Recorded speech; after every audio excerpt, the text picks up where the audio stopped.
குலதெய்வ கோயில் மிக மிக முக்கியம் என்பதை மேஷராசிக்காரர்கள் ஞாபகத்தில் வைத்துக் கொள்ள வேண்டும். ரத்தத்தில் பரவக்கூடிய தொற்று நோய்கள் விஷயத்தில் அதீத கவனமாக இருக்க வேண்டும். தாய் வழி உறவு, தந்தை வழி உறவுடன் வாக்குவாதத்தை எல்லாம் தவிர்த்துக் கொள்ளுங்கள். Presenting sponsor Tamil Matrimony and Lalita Jewelry. ஆடி மாதத்தில் பார்க்கக்கூடிய முதல் ராசி மேஷம். மேஷ ராசிக்காரர்களுக்கு கண்டிப்பாக தாய் வழி உறவு, தந்தை வழி உறவு, பசுமாடுகளுக்கான உணவளிப்பது, பசுமாடுகளுக்கு தேவையான தீவனத்தை வாங்கி கொடுப்பது, அன்னதானத்தில் பங்கு பெறுவதெல்லாம் நன்மை ஏற்படுத்தி தரும். குலதெய்வ கோயில் மிக மிக முக்கியம் என்பதை மேஷராசிக்காரர்கள் ஞாபகத்தில் வைத்துக் கொள்ள வேண்டும். இரத்தத்தில் பரவக்கூடிய தொற்று நோய்கள் விஷயத்தில் அதீத கவனமாக இருக்க வேண்டும். தாய் வழி உறவு, தந்தை வழி உறவுடன் வாக்குவாதத்தை எல்லாம் தவிர்த்து கொள்ளுங்கள். எதை வேண்டுமானாலும் யார் வேண்டுமானாலும் சொல்லிட்டு போட்டோம். நீங்கள் கொஞ்சம் தள்ளி நிற்பது நன்மை ஏற்படுத்தி தரும். அசையாமசைய பொருள் சேர்க்கை ஆனந்தத்தை ஏற்படுத்தி தரும். பயணங்களால் அனுகூலங்கள் ஏற்படும். சுபவிரிய பிராப்தம் நிச்சயமாக ஏற்படும். வாகனத்தில் காணப்பட்டிருந்த பிரச்சனைகள் நிவர்த்தி ஏற்படும். பணவரவு அமிர்தமாக இருக்கக்கூடிய அமைப்பு ஏற்படும். திடீர் அதிர்ஷ்டம் அனுகூலத்தை ஏற்படுத்தி தரும். நிறைய நாட்களுக்கு ஆன்மீக பயணம் மேற்கொள்ளலாமா, குருமார்களை தரிசனம் செய்யலாமா என்றெல்லாம் மேஷராசிக்காரர்களுக்கு காணப்படும். அதற்குண்டான முயற்சி செய்வதனால் ஒரு குறையும் வராது என்பதை ஞாபகத்தில் வைத்து கொள்ளுங்கள். ஆடல் பாடல் போன்ற கலை நிகழ்ச்சிகளெல்லாம் அதிகமாக செல்லக்கூடிய அமைப்பு மேஷராசிக்காரர்களுக்கு ஏற்படும். கண்டிப்பாக உங்களுக்கு வெள்ளிக்கிழமையில் அம்மன் வழிபாடு தைரியத்தையும் நம்பிக்கையும் ஆடி மாதம் முழுவதும் ஏற்படுத்தும்.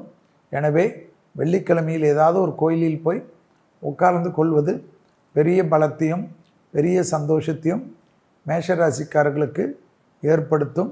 புதிய ஒப்பந்தங்கள், புதிய நலம் சம்பந்தப்பட்ட விஷயம், புதிய தொழில் அமைப்பு, அடிமை தொழிலிருந்து தனிப்பட்ட தொழில் தொடங்குவது, சுபகாரிய தடைகள் பரிபூர்ண நிவர்த்தி ஏற்படுவது, சுபகாரியத்திற்காக பர்ச்சேஸ் செய்வது, நிறைய ஆடை ஆபரணங்களை வாங்குவது, நிலத்திற்கு அல்லது உங்களுக்கு பிடித்த இடத்திற்கு கிடைக்கக்கூடிய பிராப்தம், அதற்கெல்லாம் ஆடி மாதம்லாம் பார்க்காமல் ஆடி பெருக்குன்னு ஒன்று வைத்திருக்கிறார்கள். ஆடி மாதமே எனக்கு தெரிஞ்ச நல்ல மாதம். அப்படி இல்லை என்றாலும் ஆடி பெருக்கில் உங்களுக்கு வேண்டியதெல்லாம் முதலீடு செய்வதெல்லாம் செய்து கொள்வது அனுகூலத்தை ஏற்படுத்தும். ஆனி மாதம் முடிந்து ஆடி மாதம் பார்க்க போகின்றோம். சந்திரன் வீட்டுக்குள் சூரியன் வரக்கூடிய மாதமே ஆடி மாதம். அதாவது கடகராசிக்குள் சூரியன் வரக்கூடிய மாதமே ஆடி 1 ஆடி 31. ஆடி மாதம் என்றாலே தெரியும் அம்மனுக்கு விசேஷம் என்பது.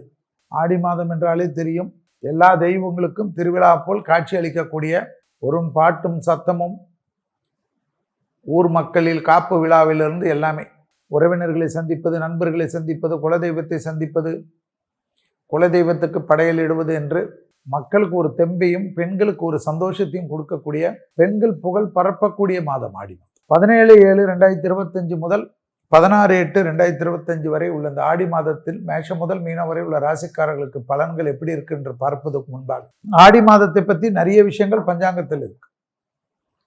அதில் ஆடி மாதம் 1ஆம் நாள் மற்றும் 5ஆம் நாள் எந்த கிழமைகளில் அமைகிறது என்பது ரொம்ப விசேஷமாக பார்க்கப்படுகிறது.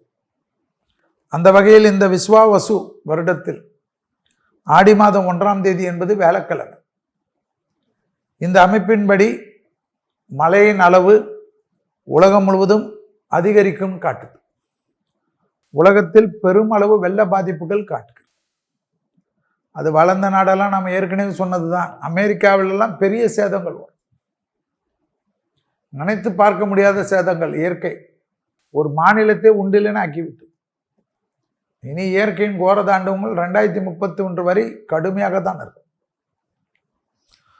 உலகத்தில் பெரும் மழை அளவு, வெள்ளத்தினால் பாதிப்புகள் ஏற்படுமா? ஆடி 1ஆம் நாள் அந்த ஆடி 1ஆம் நாள் எந்த கிழமையில் அமைகிறது என்பதை பார்த்து இந்த பலன் வியாழக்கிழமை என்பதனால்.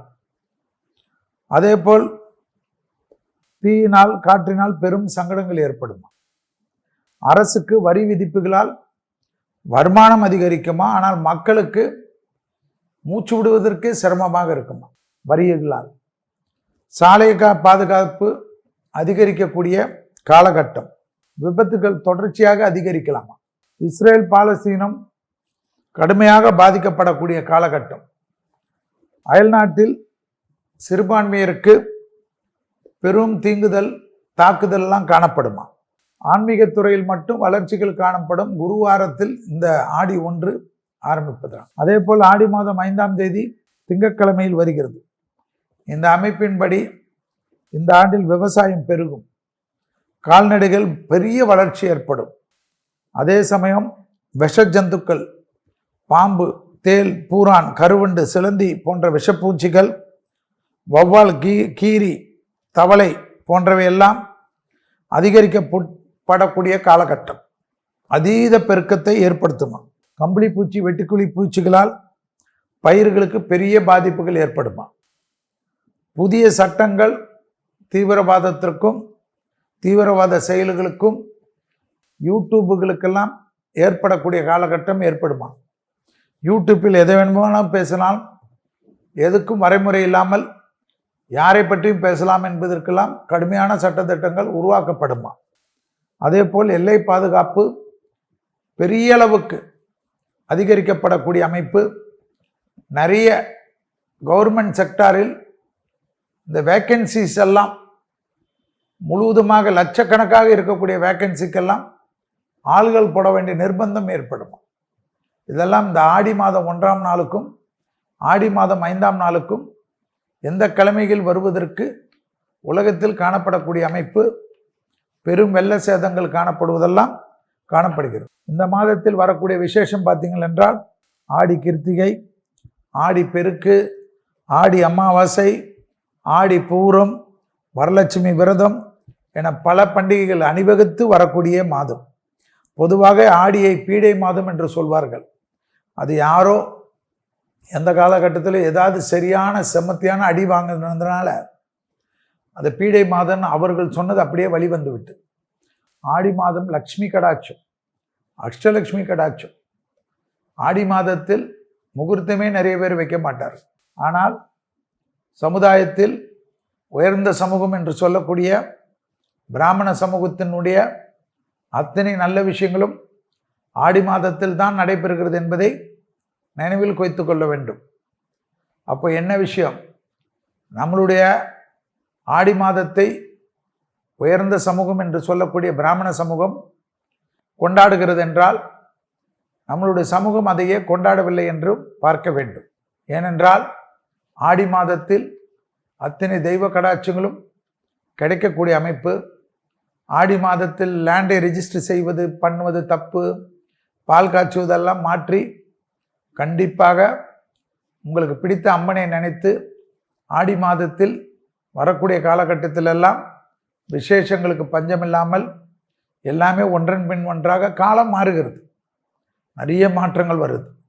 எப்படி மூல நட்சத்திரம், கேட்டை நட்சத்திரம், ஆயிலிய நட்சத்திரத்துக்கெல்லாம் எவ்வளோ பரணி நட்சத்திரத்தை தவிர மற்ற நட்சத்திரத்துக்கெல்லாம் ஒரு குறைய சொன்னார்களோ அதெல்லாம் இப்போ மாறி எவ்வளோ ஜம்முன்னு எவ்வளோ விஷயங்கள் மாறுகிறதோ அதுபோல் தாக்கங்கள் ஆடி மாதத்தை பற்றி தவறாக நினைக்கக்கூடிய விஷயங்கள் எல்லாம் மாறக்கூடிய அமைப்பு விரைவிலே வரும். அதற்கு தான் ஜோதிடத்தில் இருப்பவர்களும் நிறைய ஜோதிடத்தில் ஆராய்ச்சி செய்பவர்களும் கண்டிப்பாக பாடுபட வேண்டும்.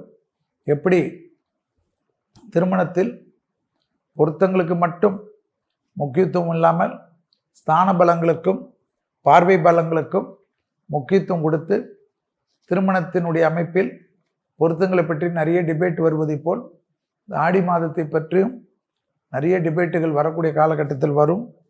அதே போல் அது உண்மையில் பீட மாதம் என்பது தான் அர்த்தம், பீடை கிடையாது. பீட மாதம் என்பது அம்பிகைக்கு தனக்கு உரிய ஸ்ரீ சக்கர பீடத்தில் அமர்ந்து ஆட்சி செய்யும் மாதம். எனவே அம்மன் வழிபாடு ரொம்ப விசேஷம்.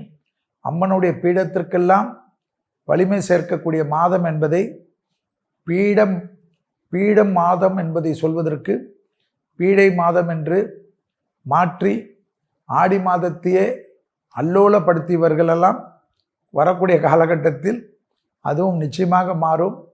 யோசித்து பாருங்கள், ஆடி கிருத்திகை எப்பேற்பட்ட விசேஷம், ஆடி பெருக்கு, அந்த நாளில் எதையும் பார்க்கக்கூடாது. ஆடி 18 எந்த காரியம் வேணுமானாலும் ஆரம்பிக்கலாம்.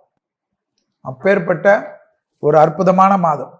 ஆடி அமாவாசை, ஆடி பூரம், வரலட்சுமி விரதம் என்ற பல பண்டிகைகளும் வருகின்றன என்பதை ஞாபகத்தில் வைத்துக் கொள்ள வேண்டும். அப்பேற்பட்ட விசேஷ மாதத்திற்கு குமுதம் நேயர்களுக்கு அனைவருக்கும் நல்வாழ்த்துக்கள். தமிழர்களின் நம்பர் 1 சாய்ஸ் தமிழ் மேட்ரிமோனி.